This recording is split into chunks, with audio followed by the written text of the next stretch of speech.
तुम्ही दिलेली देणगी, त्या देणगीचा ओघ पाहता आपल्या गावातले लोक दानशूर आहेत, भक्त आहेत याची प्रचिती आली. या वेताबाई देवीच्या बद्दल तुम्ही दंतकथा ऐकली असेल, ती काय मी पुन्हा सांगणार नाही. पण जिथून देवी आली त्या ठिकाणी किशोर आवल्याने यांनी आज झेंडा ज्या ठिकाणी फडकवतात त्या ठिकाणी दिवा लावलेला आहे बघा. नंतर पहा, आता पाहू नका, इथून दिसणार नाही. तो वर मंडप आहे तुमच्यासाठी केलेला. ही देवी नवसाला पावते याची प्रचिती तुम्ही स्वतःच घ्यायची आहे.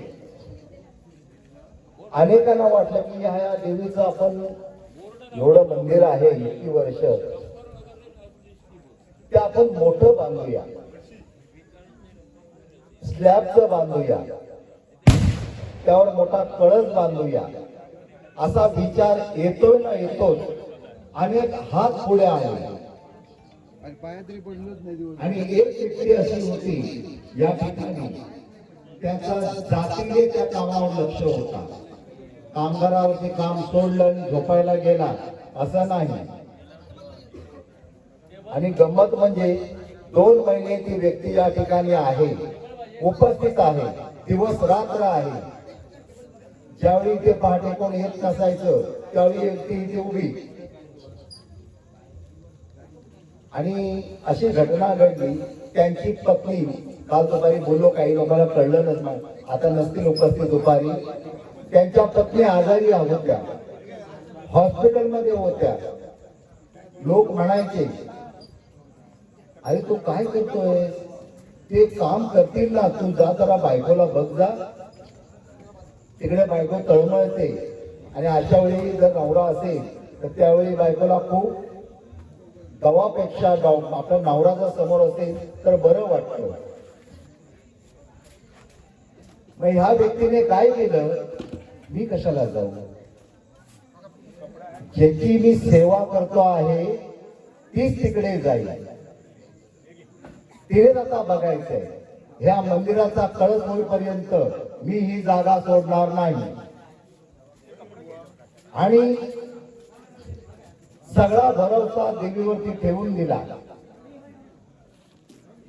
आणि आज देवीचा कळस पूर्ण होऊन उत्सव तोंडावर आला तेव्हा त्यांच्या पत्नी आता हॉस्पिटलमधून डिस्चार्ज घेऊन घरी आलेले आहे. असं हे व्यक्तिमत्व आहे विजय भाऊ रामराणे. एकदा प्रचंड टाळ्या वाजू द्या त्यांच्यासाठी. असं समर्पण केल्याशिवाय कामं होत नसतात. इथे आला आणि झोपला, पोस्टर भरपूर लागलेले आहेत. त्याचा अभ्यास केला की यांचं जे तरुणपणाचं जीवन, ते खडतर परिश्रम, एक जिद्द आणि या देवीसाठी दाखवलेली जाणत, या 3 गुणांमुळे हे सोनं चमकते. पहिला टाळ्यावरून लावून द्या.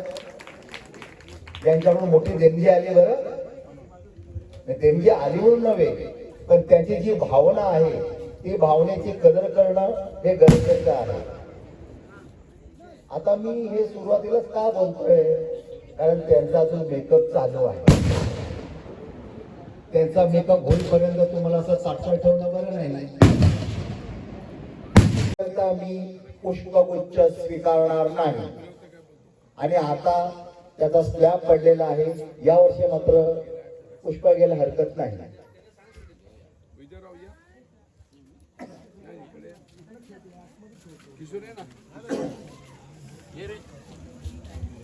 कारण उशीर खूप झालेला आहे, म्हणून सुरुवातीला सर्व मान्यवरांचे आपण सर्वांनी आता हा जो सत्कार आपण सगळ्यांनीच करूया.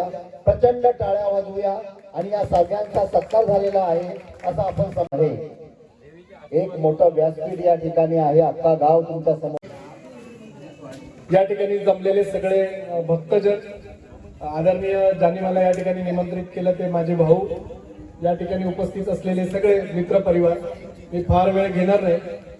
आपण सर्वजण पुढचा कार्यक्रम बघण्यासाठीच उत्सुक आहात त्या सगळ्याची मला कल्पना आहे. पुन्हा एकदा या ठिकाणी आम्हा सगळ्यांना बोलावून मान सन्मान केला त्याबद्दल मी आमच्या सगळ्यांच्या वतीने आपल्या सगळ्यांचे आभार मानतो. धन्यवाद. देवीच्या कार्यक्रमासाठी आपण सर्वजण या ठिकाणी उपस्थित आहात. आमचे सर्व आम्हाला नेहमीच वैभवडी तालुक्यात रस्त्याने सरळ जाण्यासाठी जे डोक्यात नेहमी काठी मारत असतात ते आमचे पितामह सज्जन काकाराव राणे, आमचे बंधू प्रमोदजीराव राणे, आमचे दुसरे बंधू. मी तर किशोरला सांगितलंय नुसतं गळ्यात सोनं घालून चालणार नाही, पुढच्या वर्षी मला झबलं पाहिजे, झबलं सोन्याचं शर्ट आणि ही देवी त्याला देणार. आणि ज्यांच्यावर माझ्यावर कायम म्हणजे आम्ही एकदमच राजकारणात आलो, एकदमच वैभवडी तालुक्यातल्या जडणी घडणीमध्ये आम्ही होते. माझे खांद्याला लावून काम करणारे, माझे सगळ्या गोष्टीत मला पुढे करणारे माझे बंधू विजयराव राणे, त्यानंतर प्रमोद म्हणजे देवभक्तच आहे तो. विठू महाकालीसाठी अगदी जीव की प्राण करून विठू महाकालीची पालखी सत्रात यायलाच पाहिजे म्हणून विजयरावांना त्यांनी झोपत दिलेली नाही. ते आमचे प्रमोदजी, दुसरे आमचे बंधुराज, विठ्ठल, ही सगळी मंडळी घरातली आहे आणि तुम्ही सगळेजण घरातले आहेत. तुमचा सगळ्यांचा लक्ष या ठिकाणी आता काहीतरी कार्यक्रम चांगल्यापैकी आहे तो बघण्यासाठी तुम्ही उत्सुक आहात. आमच्या पण घरी माझ्या स्वतःच्या म्हणजे पाहुण्याकडे म्हणजे भावाच्याकडेच गोंधळ होता म्हणून मला जरा लेट झालं. त्याबद्दल मी सर्वांची दिलगिरी व्यक्त करतो. आणि आपण सर्वजण या ठिकाणी देवीच्या सर्वांना तुम्हाला पण आम्हाला आशीर्वाद मिळू देत. आणि सगळ्यात जास्त विजयरावांनी याच्यात मेहनत घेतलेली आहे तर विजयरावांचं सगळ्यात जास्त आमच्यापेक्षा कल्याण होऊ देत अशा प्रकारची मी या ठिकाणी आशा बाळगतो आणि या ठिकाणी मी थांबतो. जय हिंद, जय महाराष्ट्र. नृत्य असं सादर केलेलं आहे आणि या गाण्यासाठी सानोरवाडीचे सदस्य सत्यवान सुतार यांच्याकडून 100 रुपयाचं पारितोषिक काढलेलं आहे आणि आम्ही कलाकार त्यांचे सदस्य आभारी आहोत. आणि मला असं वाटतं कोळीगिरी सगळ्यांना आवडत असतील ना, आवडतात की नाही? मला तर याची काही सजेशन आहे. स्वामींची इच्छा हो मलाही तेच लवकरात लवकर सादर. तर मंडळी आता नाटकाचा मध्यांतर झालेला आहे. ही स्वामींची इच्छा सुंदर नाटक चालू होतं आणि मध्यांतर झालं आहे. आणि आता मंडळी इकडे शॉपिंग चालू आहे जत्रेमध्ये. दुकानात ते काय घेऊन आले मार्केट चणे घेऊन आले, वेगवेगळी दुकानं लागली. आपले सुभाष ब्रदर भाऊ खूप उत्साहित. काय खालच की नाही काय पॅटीस इकडे दुकान लागलं बघण्याला जाण. जरा इकडे वडापाव पॅटीस बिटीस भेटतात इकडे बघूया. हा जो स्वामींची इच्छा नावाचा कार्यक्रम हा बोल प्रसंग घेऊन ते आपल्या समोर एक विषय चांगला मांडता आहे. मावशीकडे सुंदर असे वडापाव पॅटीस बनवत आहेत. जरा आस्वाद घेऊया त्याचा. सुभाष डांगे इकडे पॅटीस खायला आम्ही रेडी त्यांनी तो उल्लेख केला तो सुंदर आहे. थंडीत थंडीमध्ये पॅटीस खाण्याची मजा वेगळी आहे. तो स्वतः परमेश्वर काय तुका काय हवं पॅटीस हवं. सगळे परमेश्वर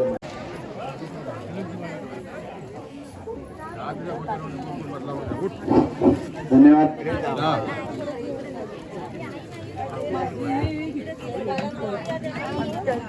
बारकाईला आमचा कटलेस खाऊ काय कटलेस खाऊची मजा घेतात जत्रेत.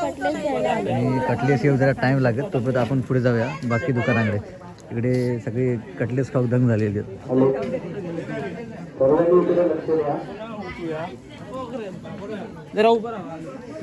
इकडे चाय बनवत होतात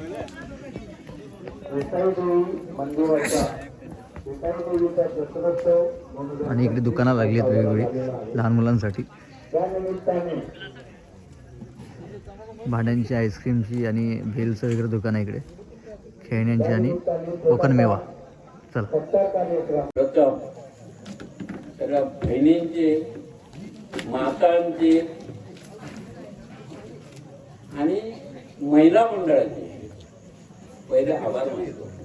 कारण ज्यावेळी मला काय बुद्धी झाली मला देवीने काय बुद्धी दिली ती मला काय माहिती नाही, पण मला असं वाटलं की काहीतरी करावं. मला थोडासा साक्षात्कार झाला, पण सांगितलं तर पटणार नाही. थोडासा साक्षात्कार झाला, देवीचा झाला, आणि मी तो प्रसंग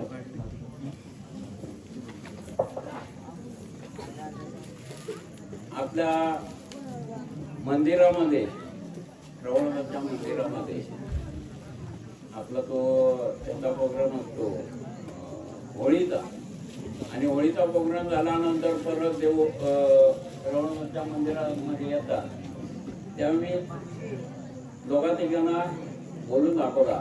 म्हणजे साक्षात्कार झाला हे मी बोलून दाखवलेलं नाही, पण काहीतरी करूया म्हणून आमचा नंदूरावरने, अरुणरावरने आणि दोघे तिघे आम्ही असे बसलो होतो. ते काट्यागावावरती आम्ही बसलो होतो आणि काहीतरी करूया आपण. मी जर बोललो असतो ना, मला काहीतरी जाणवलंय, मला काहीतरी स्वप्न पडलंय, मला काहीतरी साक्षात्कार झाला, तर तुम्ही लोकांनी कोणीही माझ्यावरती विश्वास ठेवला नसता. कोणी महिलांनी नाही ठेवला असता, गावकऱ्यांनी नाही ठेवला असता, आणि कोणीही नाही ठेवला. म्हणून त्याच्यावर बोललो, ह्या माणसाची महिना आता येईल, त्यावेळी आपण काहीतरी सुरुवात.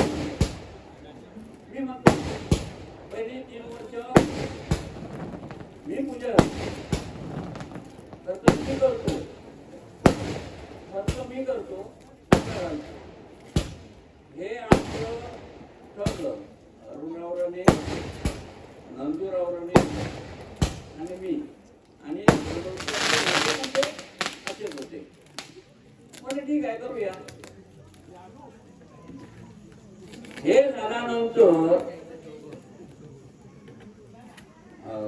होळी संपली, त्याच्यानंतर आपण मेरळ संपला, सगळं संपलं, आणि परत मार्गशीर्ष महिना आपला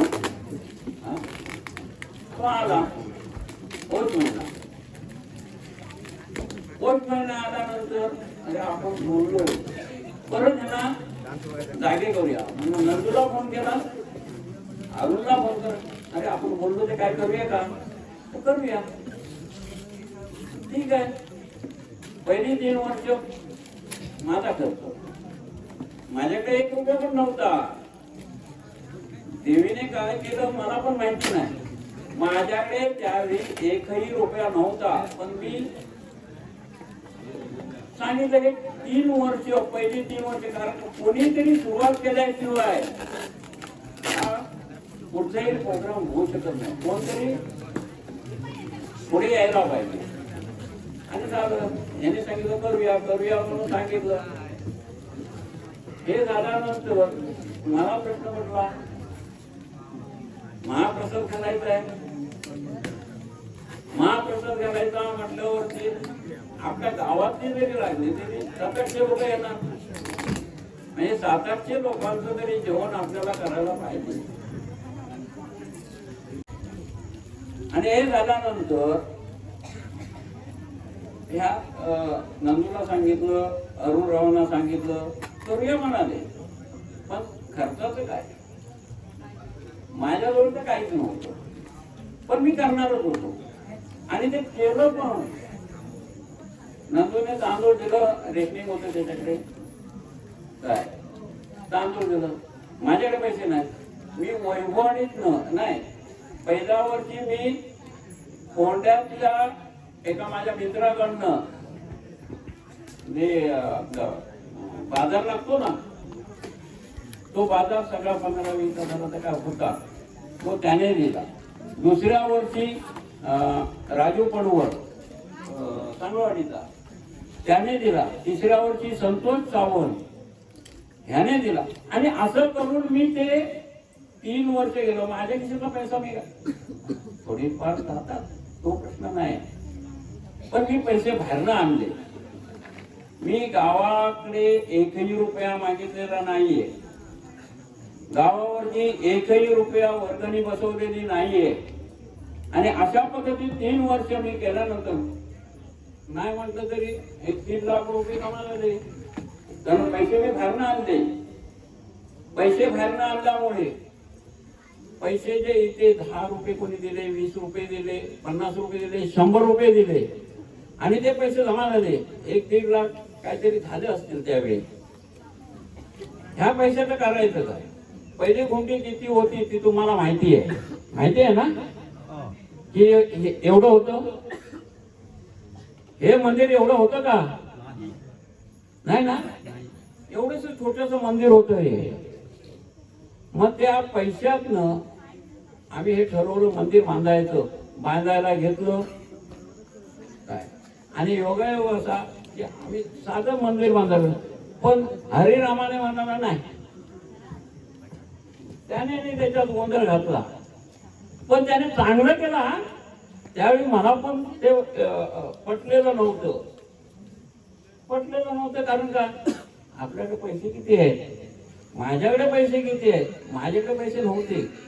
पैसे आजपर्यंत मी माझ्याकडे 1ही रुपया घेतलेला नाही आहे. इथे जे जमा होतात पैसे त्याच्यातला 1ही रुपया माझ्याकडे नाही. हे माझ्याबरोबर सवंगडी होते, त्यांच्या जवळ पैसे होते, हिसाब होता, सगळं तेच बघायचे, मी काही बघायचं नाही. फक्त तुम्हाला कमी काय पडलं तर मला सांगा, आणि मी ते करत होतो. जे कमी पडत होतं ते मी आणून देत होतो. अशा पद्धतीत पैसे ते जमा झाले. मग मी सगळ्या गावाला बोलवलं, हे मंदिर बांधूया. आणि बांधते वेळी हे मंदिर आम्ही छोटस 25x25 बांधायला काढलं आणि ते सुरुवात केली. पण आम्ही काय चिऱ्याचं मंदिर बांधवायला काढलं, पण 2-4 जण मध्ये हरिरामाने नाही, हे पिलरच बांधायचे. पण त्यावेळी मला पण काय वाटलं नाही की आपल्याकडे पैसा नाही, पिलर बांधायचे.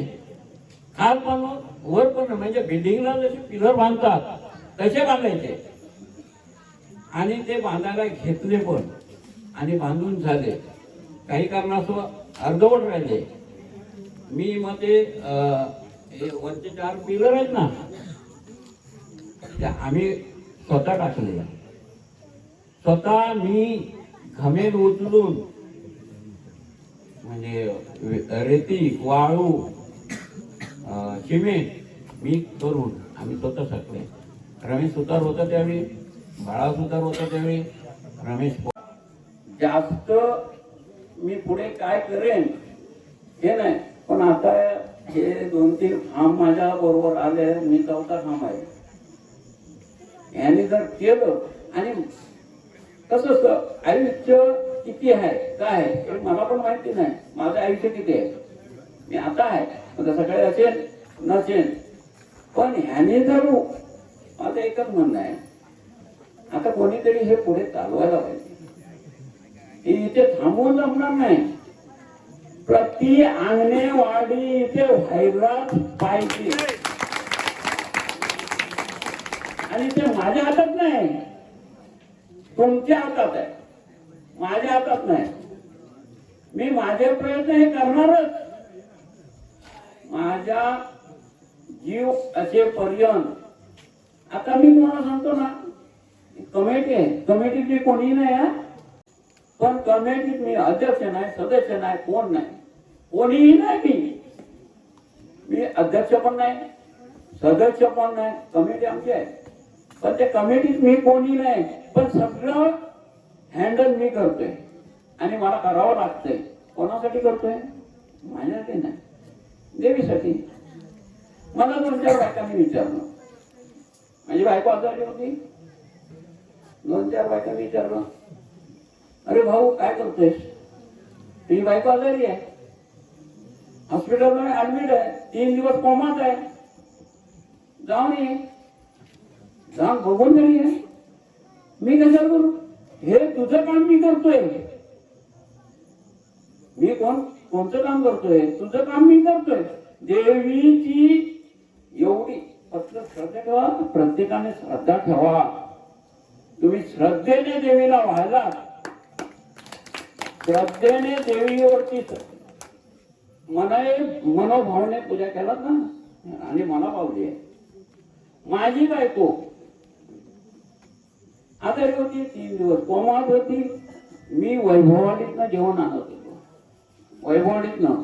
तर मी आणि माझ्या आई दोनच घरात, बाकी कोण नाही. आई म्हातारी आहे, 90 वर्षाची म्हातारी आई आहे. मला जेवण कोण देणार? आईला जेवण कोण देणार? माझ्या आईला जेवण कोण देणार? कोणी देऊ शकत नाही.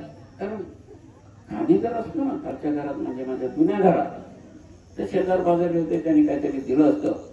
पण तरी पण काही लोकांनी भाकरी, काही लोकांनी घावणे, म्हणजे पोळ्या कधी कधी बसवायचे. पण त्यांचा पण नाविलाज होता, कारण 2-2.5 किलोमीटर चालत जाऊन मला पण भाकरी येऊ शकत नाही.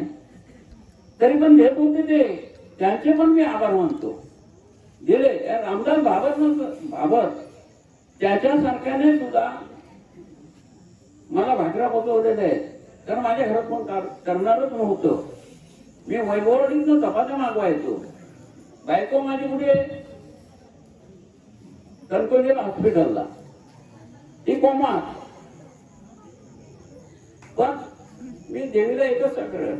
आणि 2-4 बायका मला बोलल्या, भाऊ बायको एवढी आजारी आहे आणि तू इथे.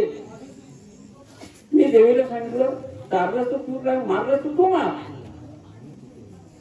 मी तुझी सेवा करतोय आणि सेवेचं फळ तिने मला दिलंय, देवीने दिलंय, आणि त्याचंच माझं समाधान आहे. म्हणून मी तुम्हाला सगळ्या महिलांना सांगतो, सगळ्या गावकऱ्यांना सांगतो, देवीवरती ही देवी एवढी जागृत आहे.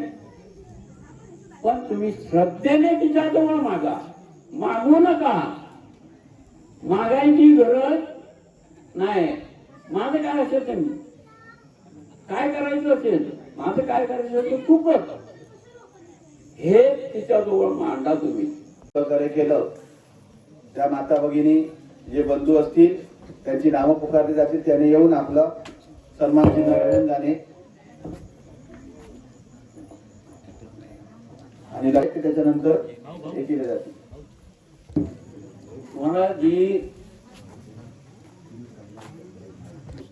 उत्सुकता तुम्हाला तुमची आहे लकी ड्रॉची.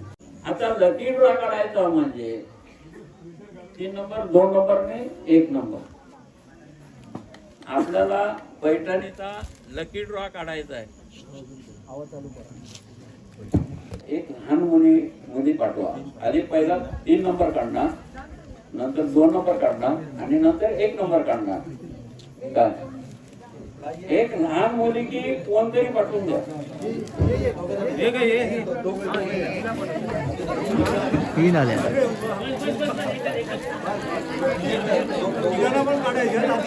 तुम्ही तिघी बाजूला उभे राहा. तिघी बाजूला उभे राहा.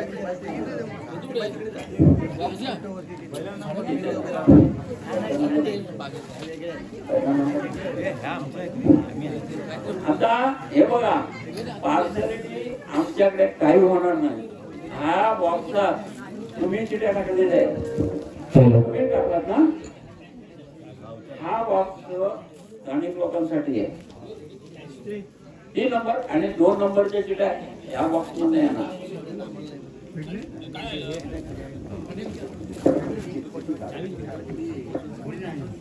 हा बॉक्स मी पुरा हलवतो या. उभी झालेला आमची चिठीवर राहिली असते. हा बॉक्स मी पुरा हलवतोय, नाही तर मनात आपला कोणतरी माझ्या बायकोचीच काढली मनात. काय माझ्या बायकोने टाकलेली पण नाही. हे हलवला. एक चिठ्ठी काढतायत. आता ह्याच्यातनं चिठ्ठी काढून जरा इकडे येऊन या. 3 नंबरची चिठी बाय. एक चिठी काढ. हॅलो हॅलो तुझ्या हाताने हॅलो हॅलो सगळं हॅलो. एक चिठ्ठी काढली इकडे घेऊन ये. चिठ्ठी घेऊन ये इकडे.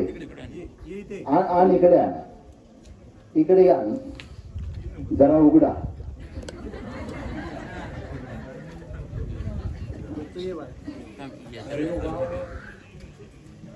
या ठिकाणी ही जी पहिली चिठ्ठी काढली आहे त्याच मधलं जे नाव आहे ते ग वरून आहे. शी, आमचं नाव गेलं. आमचे असेच. बर शेवटचं नाव पहिलं जे नाव आहे ज्या ताईंचं त्याचं पहिलं अक्षर प आहे. प वरून सुरू होते. त्याला आपण उकार पण लावूया. पू झाला. कोणतरी पूजा म्हणाला होतं. तुम्ही अंधारातून बरोबर बाण मारलेला आहे. पूजा गुरुनाथ राहते. पूजा गुरुनाथ राहते. हा 3 नंबरचा आहे का? 3 नंबर.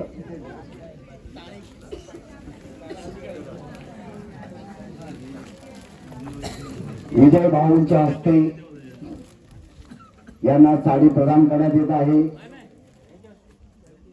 हा ज्यांनी आणलं तर द्या. लाडक्या बहिणीला द्या. लाडक्या बहिणीला तापकट ठेवू नका. लाडक्या बहिणी आहेत त्या. खरं म्हणजे करून बोलणार होतो मी. लाडक्या बोलणार होतो मी. बोललो नाही. आता 2 नंबरची चिठी काढणार ह्याच्यातनं. भाऊ असंच करतात. 2 नंबरची साडी अख्खा गाव त्यांनी हलवून सोडलाय. बायको कोमात हे कामात जोमात. इकडे गेलो उडू नको. वाचशील चुकून भेटून. जरा उडून दाखवा बरं. जरा भाऊ जरा उडून दाखवा. हा बघूया कोणाचं नाव वाचता येतं का बघूया. मधलं नाव व वरून सुरू होतंय. आमच्याचं व वरून नाव नाही. बरं शेवटचं आडनाव आहे ना ते क वरून सुरू होतंय. बरं पहिलं नाव ते द वरून सुरू होते. जाऊ दे. दीपिका काटे. दीपिका काटे आहे ना. दीपिका विठ्ठल काटे. हा म्हणजे अनेक काटे आहेत का आपल्या गावात? काटे पण आहे इतके. म्हणजे मगाशी म्हटलं की गंमत केली आहे नावावरून. असं राग मानू नका. थोडीशी गंमत. दीपिका विठ्ठल काटे आलेले आहेत का? आल्या आल्या आल्या.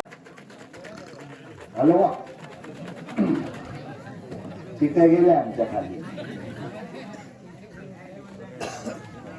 हे बाय हे असं हॅलो. दोन हातानं हॅलो. वर खाली कर. वर खाली करतो सुद्धा. आणि ती चिठ्ठी आहे. हा बघूया कोणाचं नाव आहे ते. जरा उघडा बघूया. आता मी पहिलं नाव का घेतो माहितीये का? मधलं ते मधलं नाव प वरून सुरू होते. बरं शेवटचं जे आडनाव आहे ते स वरून सुरू होते. बरं ही पुढच्या ठाणे जिल्ह्यातल्या ती. बरं म वरून सुरू होते. त्या ताईंचं नाव गेस करा. बरं मधलं नाव आहे ना ते प वरून सुरू होतंय की नाही? तुम्ही तीर्थ घेतलं की नाही? तीर्थ घेतलं की नाही? त्यानंतर हातात काय मिळालं तुमच्या? डोळ्यातून प्रसाद. सौ मानसी प्रसाद सावंत आलेत ना. आता पुन्हा भाऊंच्या ताडक्या सापडा. पालघर. पालघर लिहिलेलं आहे ते. फोन नंबर आहे. फोन नंबर लिहिलेला आहे. फोन नंबर लावा.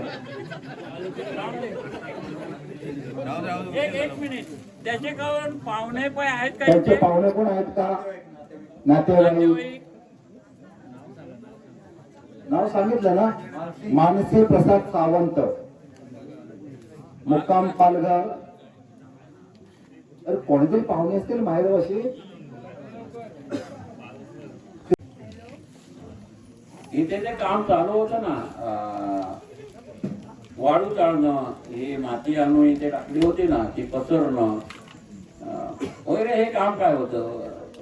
त्याच्याशिवाय आणखी हा तुम्हाला एक आणखी सांगतो, शॉर्टकट सांगतो. प्रत्येकाला द्या,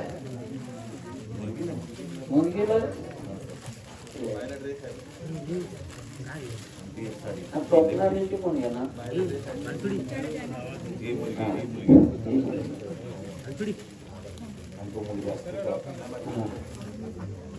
त्याच्यात आणखी इथे काम असून दे नसून दे का, पण इथे जर आम्ही त्याचाही सन्मान आम्ही करत आहोत.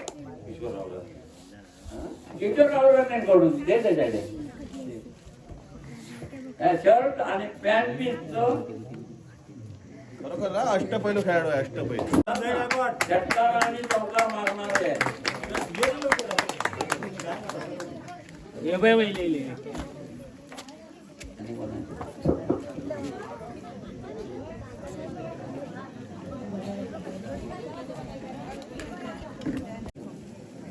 टाळ्यांच्या एक मिनिट एवढ्या टाळ्या झाल्या पाहिजेत ना, की हे पाणी जे आहे हे ह्या दोघांमुळे मिळतं, एवढं लक्षात ठेवा. आणि एवढं अजून नाही नाही नाही नाही आवाज नाही आला मला, जोरात आवाज आला पाहिजे.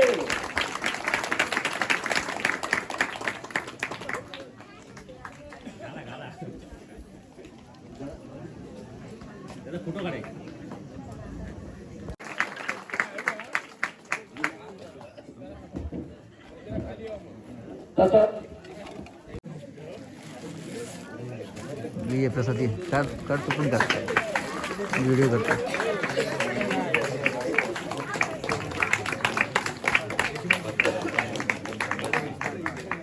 आपले किशोरराव राणे हे शाळेसाठी देण्यासाठी काहीतरी इच्छुक आहे. तर मी आपल्या शाळेसाठी जी गरज आहे ती लॅपटॉप आणि प्रिंटर. आपल्या शाळेतील मुलं खूप हुशार आहे. प्रत्येक स्पर्धा परीक्षेमध्ये दरवर्षी त्यांचा नंबर येत राहतो.